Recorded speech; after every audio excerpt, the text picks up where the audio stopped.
the first type of indicators are saying. Okay, so this is adoption sequence. So if I go to the sequence, what it says, see, the sequence indicator specifies, okay, so it specifies that the child element must appear in a specific order. Okay, so yeah, so as per this example, what it says, there's an element person, okay, sequence. This has to be sequence first name last name. Okay, so if I take a simple example, what is the name over there, person and then first name last name. Okay, so if I write a simple XML document, person, okay,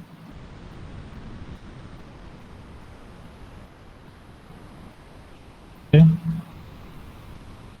okay, and inside this what I'm having, there's a sequence of child elements. What is that? First name, okay, suppose say ABC, and then last name.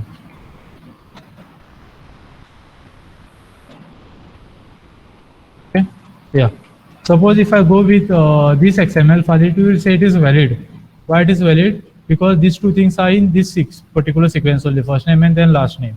Okay, if I change this order, if I put this over here, now what it will say, yeah, even if all the constraints are satisfying, okay, still this file, it will say it is invalid. Why it is invalid? Because in schema it said that, okay, they have to be in particular sequence. The sequence should be what? First name, last name. But here it is last name, first name. So this file will be invalid.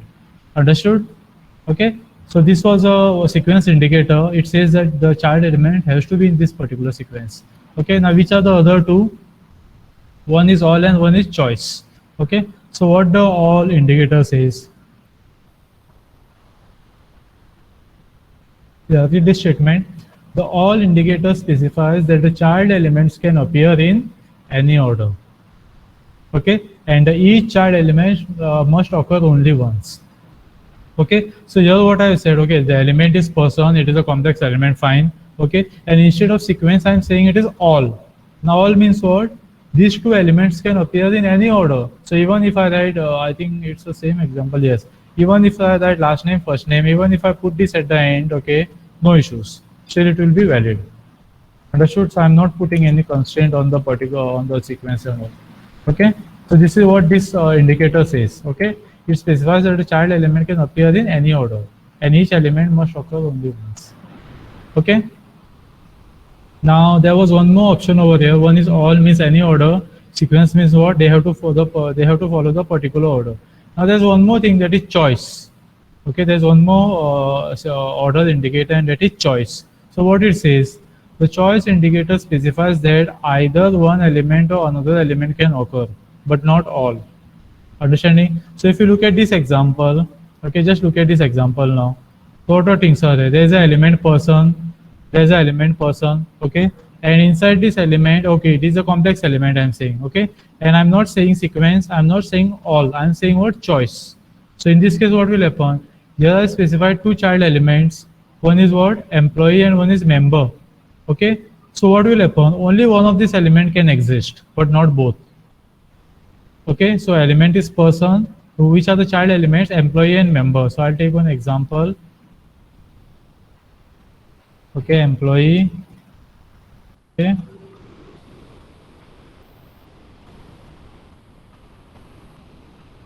And what? Member. No, it was member.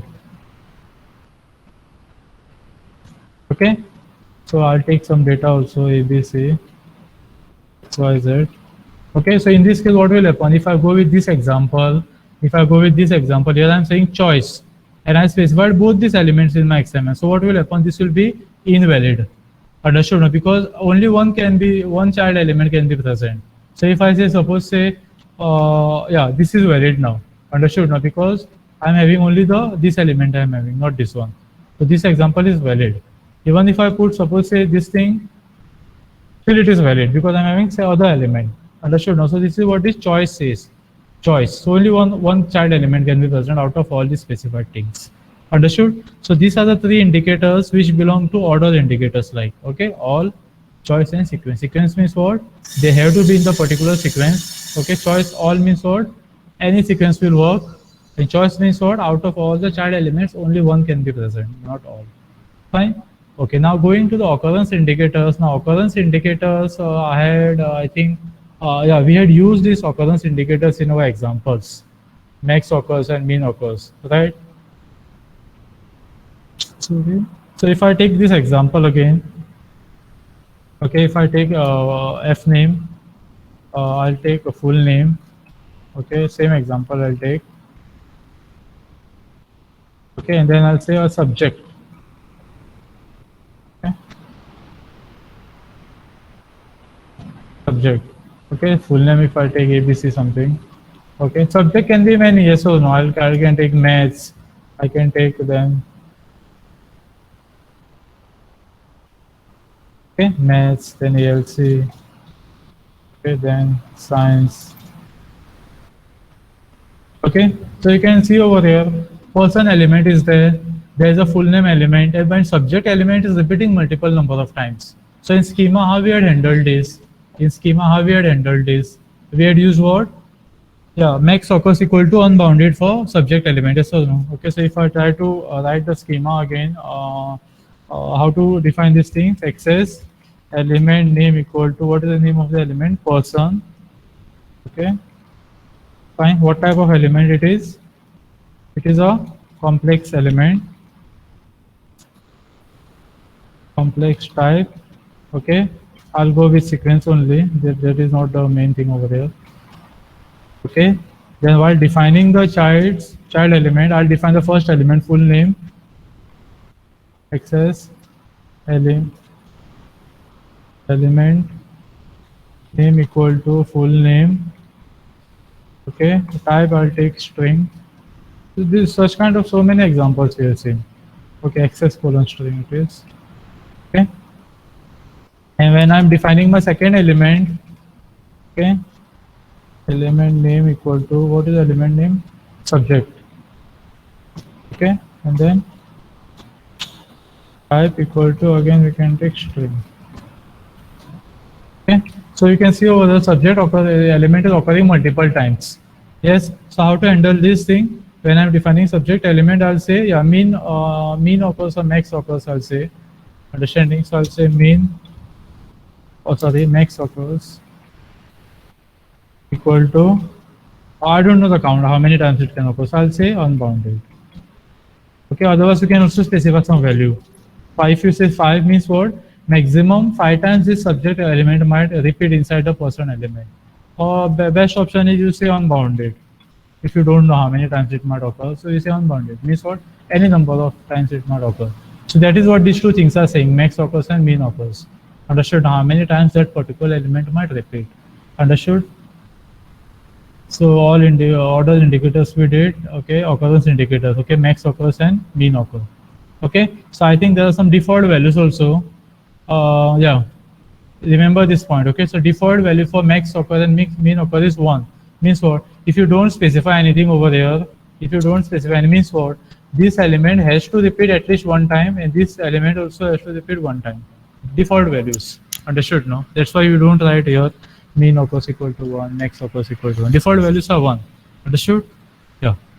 Okay, so same examples over here. Okay, occurrence in the first is max occur. Okay, and mean occur over here. Yeah, you can also specify the range.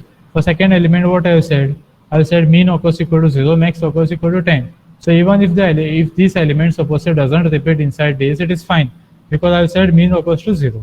The maximum it can occur 10 times. Okay, so this is what is mean occurs indicator is saying.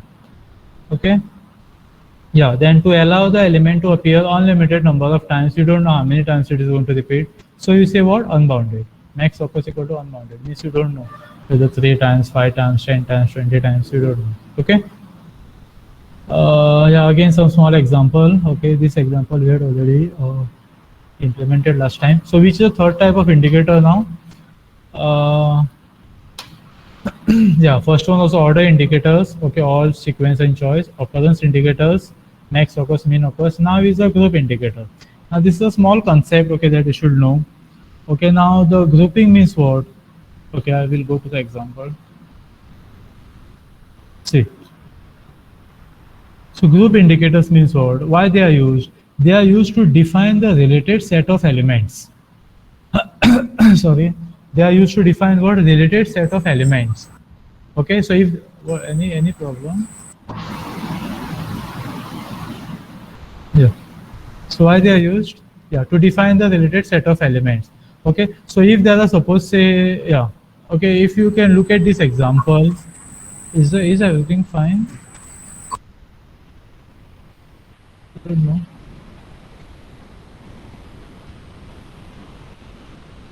Okay, so I hope everything is okay. Can I proceed? Hello. Okay. Yeah. Okay, I'll just complete this example. I'll just close the particular respective text. Sequence I'll close. Then what? Complex type. And then what? The element. Okay, so what this grouping indicator says, see if you look at this example now, what it says that there's an element person, okay, and inside person there is full name and subject element, right? Okay, now I can combine this entire thing into a single group. Okay, if you look at this example, see, element groups are defined with a group declaration like this. Means what? A particular element I'm combining into one group now. Understood? And how to form that group? This statement I have to add. Access colon group name. Yeah, any name you can give for your name. Okay, and then this is a terminating element. Okay, so you see. Yeah. See, I have the access colon group name equal to one particular group. Okay, and there are some sequence of elements. Okay, so which are the elements? Yeah, there is a sequence: first name, last name, and birthday, right? And what I have put all these elements into one particular group. And what is the name of that group now? Persons group. Understood? No. So use this statement to refer to the group. So you by writing this statement, what I'm saying, I'm just referring to all these child elements. It is just a small concept. Okay. Anyways, we are not going to use this in any of the examples. Okay. Not in that much detail. We are not having this concept. Okay. Only thing you should know how to form a group. Understood? So this first name, last name, birthday, these three elements are combined into one group. What is the name of that group? Yeah, this group, persons group. Okay, so in this case, elements were combined into a group. Similarly, you can combine what? Attributes also. Right? So if you look at this example, see, these are the three statements in which I am declaring what? Three attributes are declared. See, attribute name equal to first name, attribute name equal to last name, attribute name equal to birthday. Right? So these three attributes are combined into one single group. And what is the name of that group? Yeah, persons, yeah, attribute group, something. Okay, again to refer this group, okay, we have to say attribute group reference equal to name of that group. Okay, just a small concept. Why these kind of indicators are used? To group the elements into a particular group or to group the attributes into a particular group. Done. Fine. Okay. Yeah, that was about the indicator. So you can get this question for 10 marks. Explain different types of, even you can get each of these things for 5 marks otherwise. Explain order indicators, 8 marks. Explain occurrence indicators, 6 marks. Explain what do you mean by grouping, again 5 marks. Okay.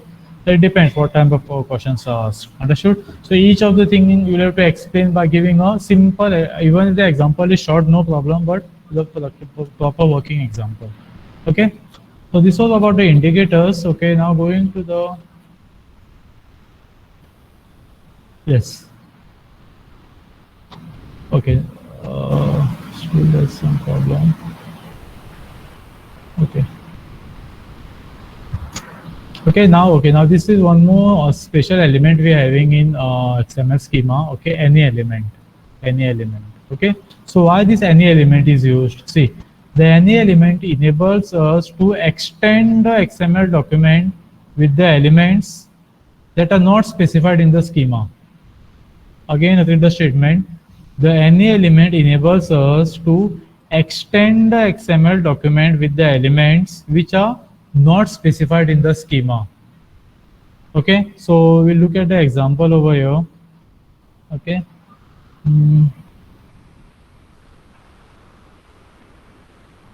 Yeah. See.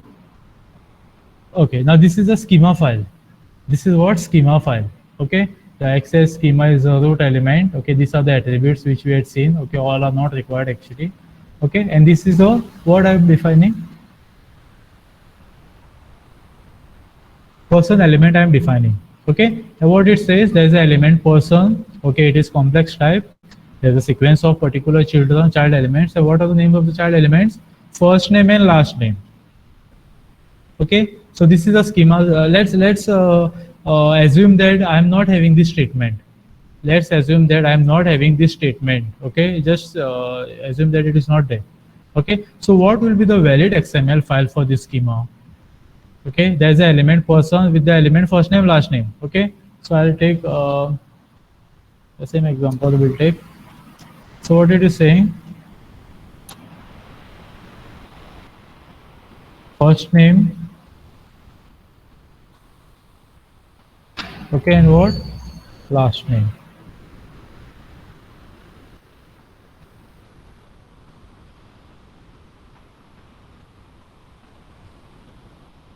Okay.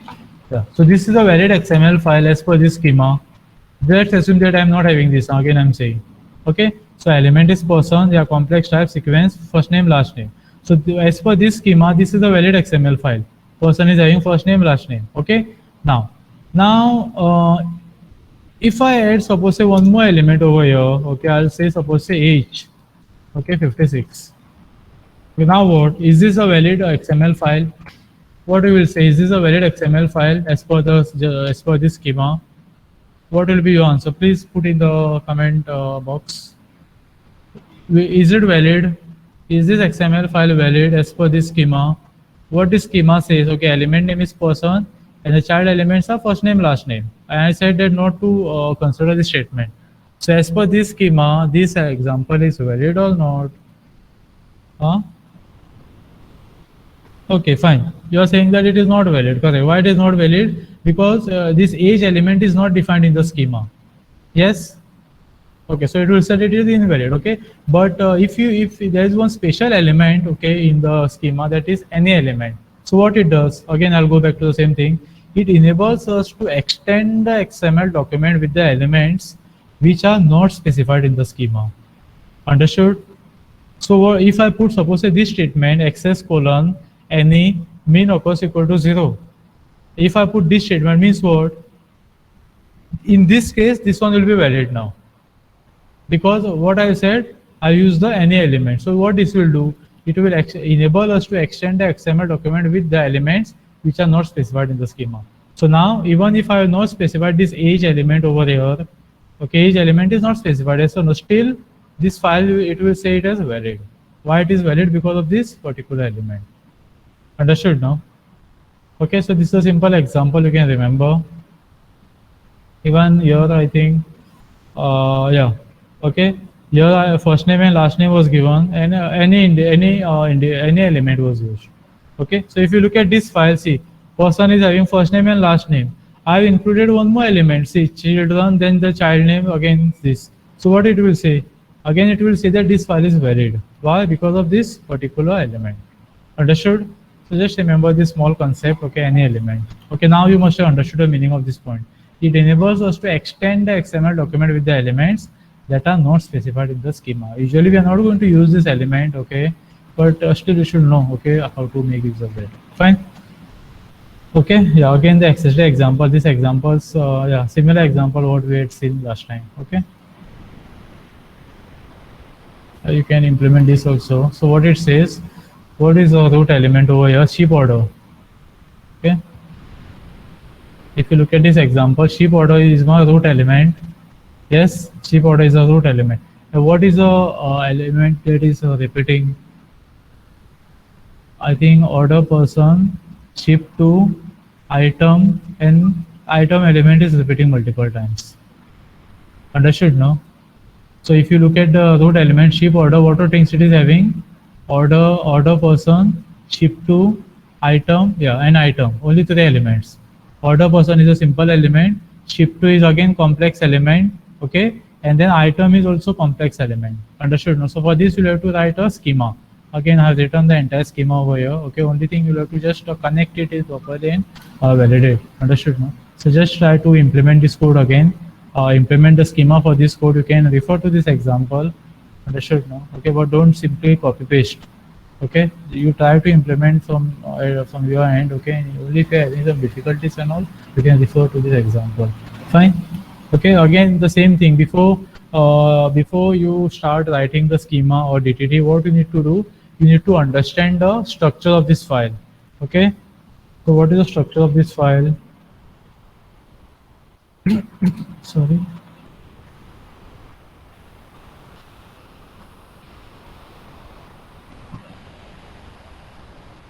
Okay, so root element is what? Ship order. Okay, shape this kind of tree structure you need to do, or you need to draw. Understood? Now, even for exam they might ask you, they might give you an XML code and they might ask you to draw the XML tree structure. Okay, so ship order is a root element. Okay, what are things are there? Then the order person and ship to and item. So these are the three child elements: order person, ship to. One is what? Order person. Then what? Ship to. And then what? Ship to. And then what? Item. Item is repeating 2 times. Okay, and then what? Item. Okay, so item, yeah, if you go to the order person, what type of element it is? Order person, simple element. Okay, so this is an end, this is a simple element. I'll just use a kind of symbol, simple element it is. Okay, going to the ship to element, what about ship to element? See, so many things it is having: name, address, city and country. Okay, so what? Name, address, city and country. These are the 4 child elements of ship to element. Again, these 4 elements are simple elements. Okay, name, address, child and country. These are simple elements. Going to the item element, first of all, item element can repeat multiple times. Yes, so I'll just put a dot over there. Means what? It can repeat multiple times. Item element can repeat multiple, max occurs equal to unbounded. Okay, and what about the item element? Title, node, quantity, price. Title, quantity and price. Okay, so node is optional. Okay, so title, node, quantity and price. Okay, so title, node, quantity and price. Okay, these are the 4 child elements for item. And if you look at the second item element, see, one element is missing. Which one is that? I think note. Yes or no? So this note is optional. This note is optional. So question mark. So mean occurs can be 0 also for this element. Understood now? So once you understand the structure of your file, then you can start defining this root element, ship order element. Okay, then you'll go for this, again you'll expand, you'll go to this, again you'll expand, again you'll go to this, you'll expand. Okay, so this is a schema for it. See, understood? So just practice this thing. Okay, okay, and then validate and see if you are getting the yeah, if you're able to validate the file. Fine. Okay, now there was small concept is there. So before going to XSLT, sorry.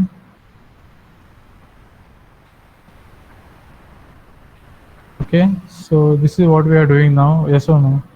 Okay, so all these things we have done: introduction, HTML versus XML, syntax of HTML of XML, then attributes, validation, XML DTD, building blocks of XML document, DTD elements, DTD attributes, DTD entities, DTD validation. Okay, and then I started with what? Schema.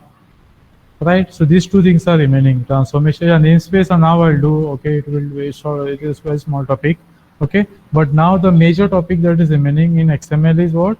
XSLT, XSL transformation. Okay, so again this might take 4 to 5 lectures. Okay, yeah, but before I'll try to finish off with this part also. Fine. Okay, so now I'll just try to cover this small topic that is namespace. Yeah, I'll go into that video.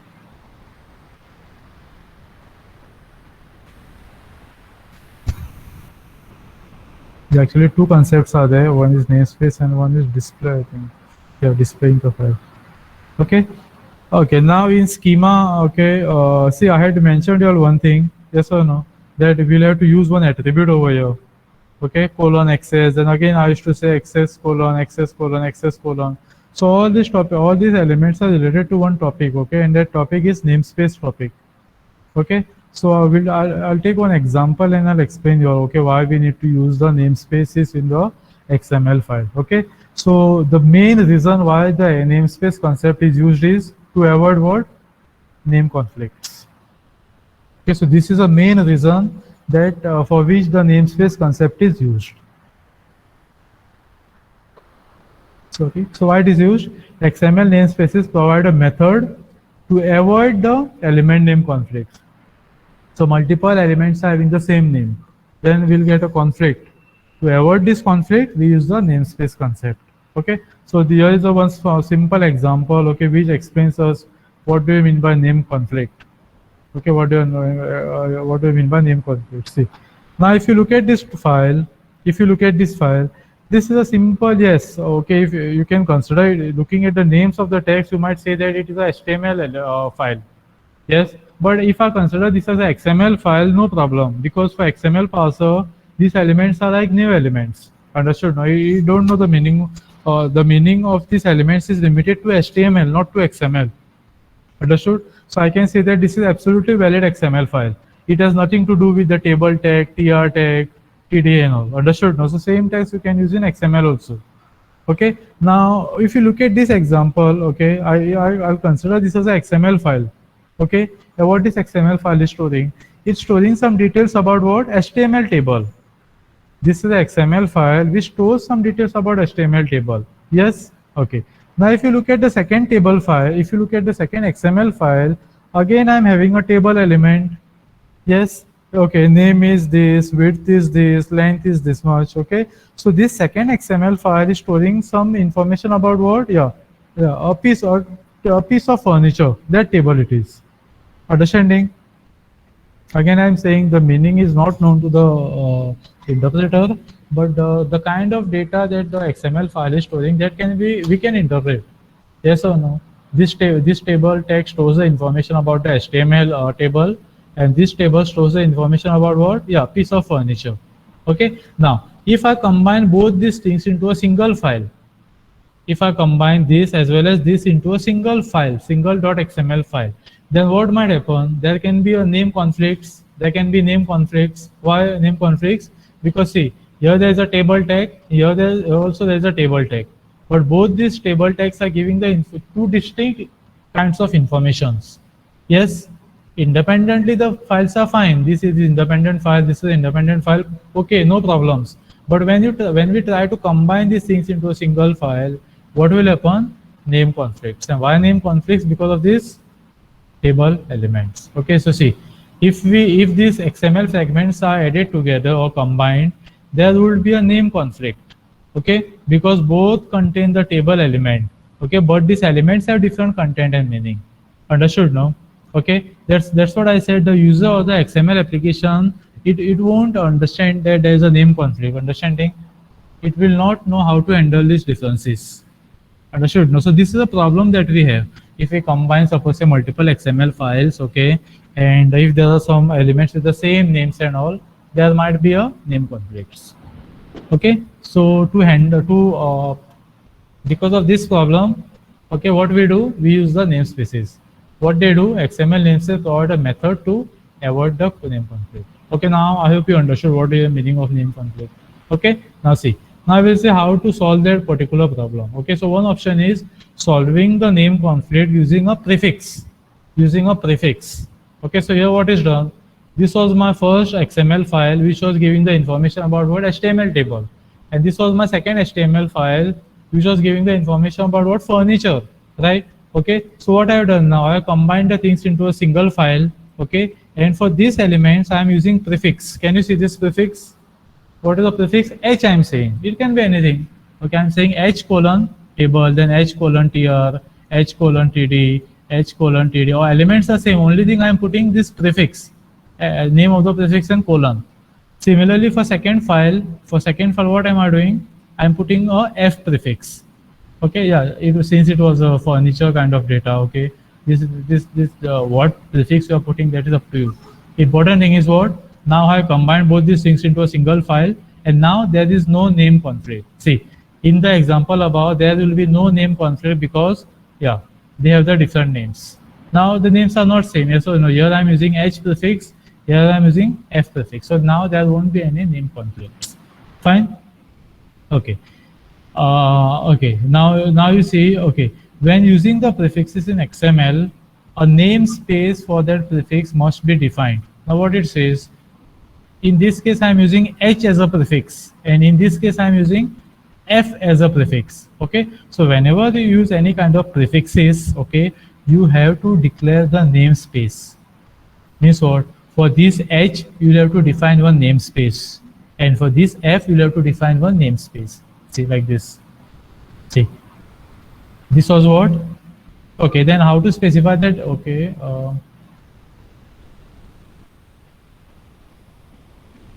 Yeah, how to specify that namespace? Okay. See, whenever you're using any prefixes, a namespace for the prefix must be defined. Okay, and how the namespaces are defined using the XMLNS attribute. See, look at the same example. It is this example only I'm extending. Okay, see what is done. Okay, so for the first type of file, I'm using XMLNS:prefix H, and I'm giving some value. That is the syntax how the namespace is defined. See, the syntax is what? XMLNS: name of the prefix equal to some URL you can put. Okay, so see, in this case my H was a prefix, so that has been defined over here. XMLNS:H equal to some URL. This URL can be anything. Okay. Similarly, for second file, again this F prefix has been defined. XMLNS:F equal to some URL.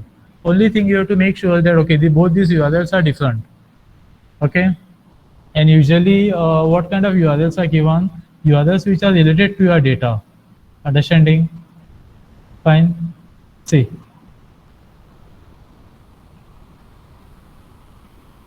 Yeah, that's what I said. Whatever namespace you are giving, okay, that is not actually used. Understood? That is just used to differentiate between both these things.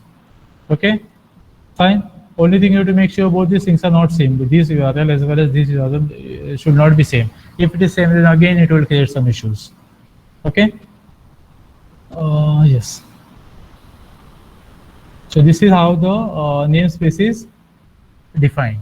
Okay. So first what I said. Okay. Then going one step ahead. Okay. See. What is that concept? Okay. Okay. Now here what was done? For here I defined this H prefix and here F prefix were defined, right? Okay. So what you can do, both these things you can define at the same place, and that will be for the root element. Instead of defining this prefix over here and instead of defining this statement over here, what you can do, you can specify this attribute as well as this attribute for the root element. Okay. See, like this.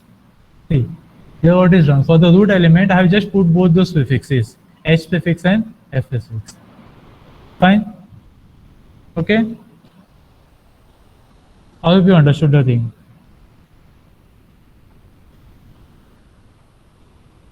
Okay, so again starting from the beginning. Okay, they are used to avoid the names conflicts. Now, what is the name of name conflicts? If I consider these two examples, okay, this XML file shows the information about the HTML table. This XML file shows the information about some kind of furniture, right? Okay, if both these files are different, no problems will arise. But if I combine these two files into a single file, there will be a name conflict. Yes or no? Because this table and this table, both elements are same, but the content that it is storing is different, right? So this will be known as a name conflict. So how to handle this name conflict? One option was what? Using a prefix. Okay. So for the first file, I have used the prefix H, and for the second file, what prefix is used? F. So now there is no name conflict. Okay. Then what we saw, whenever we are using a prefix, we need to define the namespace. Okay. And how to define the namespace using XMLNS attribute. See. Okay, so in here I have defined this H prefix, and here we have defined this F prefix. Only thing, this URL what you are specifying, URL need not be same.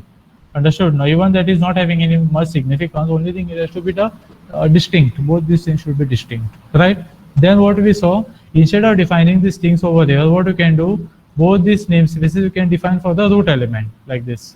See, root, then the first prefix and second prefix is defined. Okay. Yeah, this is what it uses URL, uniform resource identifier, and one of the simple form is what? Uniform resource locator, this kind of thing. Okay, now yeah, default namespace. Yeah, see, even in this part, if you see, even in this example, if you see, yeah, both the namespace prefixes we have defined for the root element. Yes, yes or no? We have defined this for the root element. And if you can see this h prefix, okay, I'm writing for all these elements. Similarly, this f prefix I'm writing for all these elements. So if there are supposed 100 elements, for all the 100 elements, I'll have to put this prefix. Similarly, here also, if there are supposed again 100 elements, for all the 100 elements, I'll have to put this prefix h colon, h colon, h colon, h colon. Yes or no? Okay. Now that can be eliminated using default namespace. So see, again, this is the same example. Yeah. Can you look at this thing now? See, for this table element, a namespace has been defined. Yes, and I'm not using any prefix. Similarly, for second table, I have defined a namespace and a prefixes are not used. Even this method can work. Understood? So all these things are actually same. Okay. This is not okay. Now going to the display in XML. Now I think this topic I had explained to you in the beginning only when I started with what XML. Okay, how you can display the XML. So what are the two possibilities how you can display? If this is my XML file, okay, if I open my file in a browser, what will happen? If I open my code in a web browser, what output it will give? Yes, if I open my XML file in suppose say Mozilla or yes, yeah, correct. Yes, yes, what Saish is saying is correct. Whatever is your code, same code will be displayed in the on the page. Yes, so if I'll see if I'm having an example. Yeah, see there are so many XML files. Okay, so if I open this XML file, open with will open using Google Chrome. See, it's just giving me the XML file. Okay, XML file means giving me the tree structure of the file. Okay, you can see. Okay, it's giving me the tree structure of your file. Understood? No. So that is how the XML works. Okay, so if you want to, if okay, that is one thing. Directly, if you use in a browser, it will give you what code only, or the tree structure of your XML file, or whatever is the code that will be shown. Okay, now there is one more thing. Okay, if you want to display the XML, okay, properly in some format and all, you can use XSLT. Okay, XML schema language transformation. Okay, this T stands for what? Transformation. Now what we do using this concept, we try to convert this XML into HTML. Okay, and we know that HTML, if I'm having a code in HTML, browser understands the meaning of HTML, yes or no, which it can display accordingly on the browser. Understood? No. So if you get a question on, okay, write a short note on how the XML file can be displayed. Okay, so what we will say, by default, if you open the XML file in any browser, it is directly going, it is going to show you the code only or the tree structure of the XML file. Okay, but if you want to display the XML file in some particular format, like what you have to do, you have to use the XSLT concept. So what XSLT concept does, it converts your XML file into HTML file. An HTML file, we know that browser understands the HTML file, yes or no? Then it will display the file in some proper format. Understood? So that is what this concept is saying. See, viewing the XML files. Yeah. Yeah, see, don't expect the XML file to be displayed as HTML pages. Now, why this is statement is true? Because whatever elements we are using in XML, the meaning is not known by the browser. Understood? No? Fine. Yeah, even if you view the invalid XML file, then it will give you some error, I think. Yes. So in this code, where is that code? Yeah. Okay, I'll open some different file. Let's open this file. Yeah, see, this is the code, right? Okay, but if I try to suppose say which file is this p1 p1.xml, no? So in p1.xml I'll try to where's p1, this is p1.xml. Okay, so I won't close this element.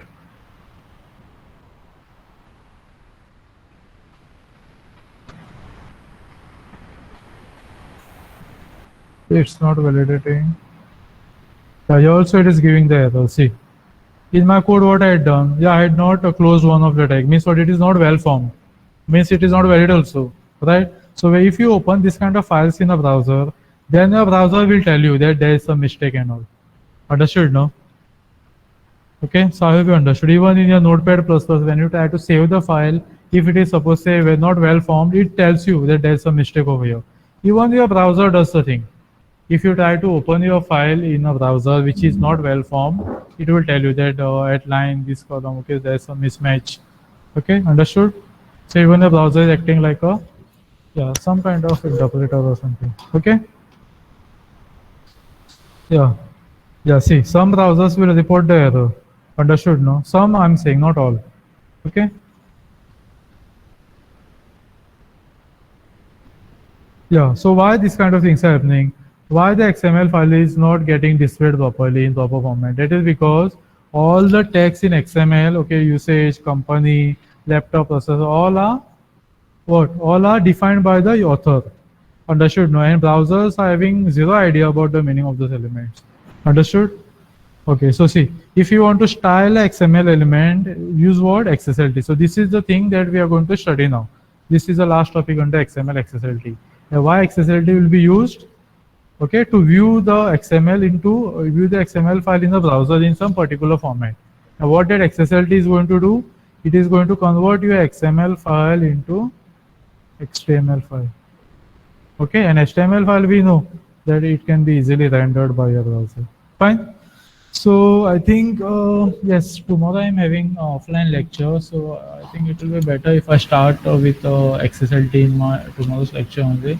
Okay. So going back to the assignment, not assignment, experiment also. Experiment for that was on XML. Okay. So now you all can yeah, DTD you must have already implemented. Okay, schema also you all can implement now, right? So only part that is remaining is what? XSLT. Okay, question number 6, 7, 8, 9 and 10. Only these 5 questions you won't be able to implement. But question number 1, 2, 3, 4, 5, you must have already implemented, right? Okay, so these practicals will verify these first 5 questions. Okay, I'll verify the output and also we'll try to implement the XSLT also, 6, 7, 8, 9, 10 questions. Fine. So I think, yeah, so that's it. Yes. Okay. So I think I should stop now. Okay. And yeah, in my tomorrow's offline lectures, okay, we'll try. I'll start with the XSLT concept. Okay. Even if you look at the semester papers, okay, there are direct questions. Okay, they give you some XML file. They ask you to write the DTD, internal or external. They give you again the XML file. Again, they validate the thing using XML schema. Okay, or some kind of theory question, or the most frequently asked question is the this thing XSLT. Given an XML file, convert it to HTML and display the output. Understood? No, so that is a frequently asked question along with schema and DTD also. Fine, and some theoretical questions you might get. What are the building blocks of XML document? What are the differences between XML and HTML? What do you mean by XML namespace? So if you get a namespace, you can explain this simple example. Understood? No, name conflicts, how to handle the name conflicts and all. Fine. Yes, so I'll start taking your attendance now. Give me a minute.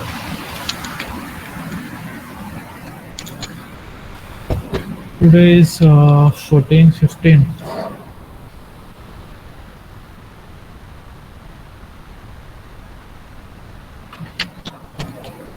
Yeah, Saturday I think. Yeah, Saturday also I take some extra lectures. Fine. So today is 15. Yeah, so you can give your attendance. Yeah, 1. Just write your roll number also, please.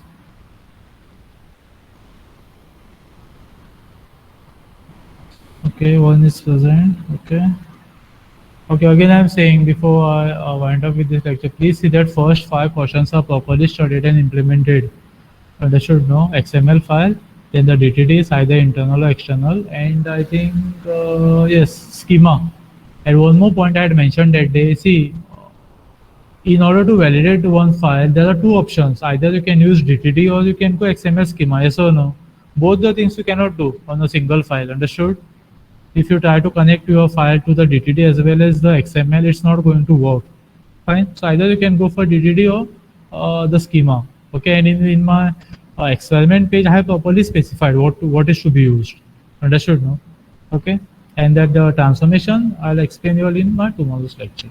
Fine. So please see that you study all these things properly, practice the codes, and then go for your practical experiments. Okay, because directly don't go for implementing those things. Okay, first you need to again learn all these things basics and implement the basic things. Fine.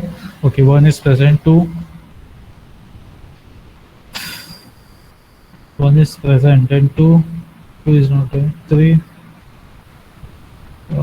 is present. Okay, then four is present, and five is present, six is present, seven is present, eight is present, nine,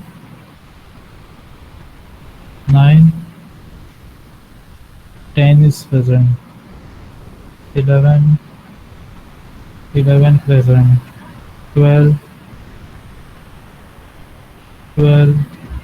today also 12 is absent, 13 present.